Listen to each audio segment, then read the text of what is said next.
Una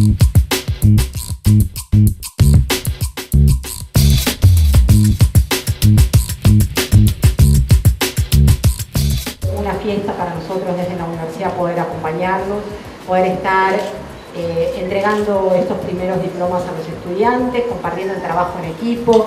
Estamos hablando del deporte y el equipo es algo fundamental. Quisiera agradecer, por supuesto, y felicitar al trabajo que pudimos hacer en conjunto con el Ministerio de Desarrollo Social, a la subsecretaría, al secretario, a la universidad, ¿sí? Que estamos un poco alejados de esta zona, pero que estuvimos muy cerca durante todo el año. Hubo equipo de profesores, hubo equipo de tutores y un enorme orgullo por los estudiantes.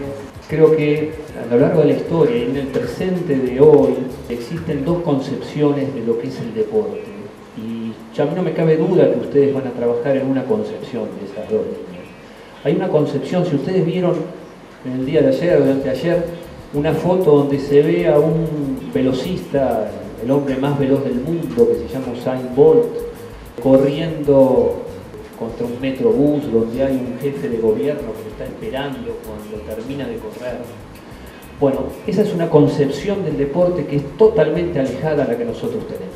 Esa concepción del deporte, de alguna manera, lo único que prioriza es el marketing, el ayudar a una campaña política, de alguna manera pensar en una cuestión publicitaria antes que los valores verdaderos y trascendentes que tiene el deporte.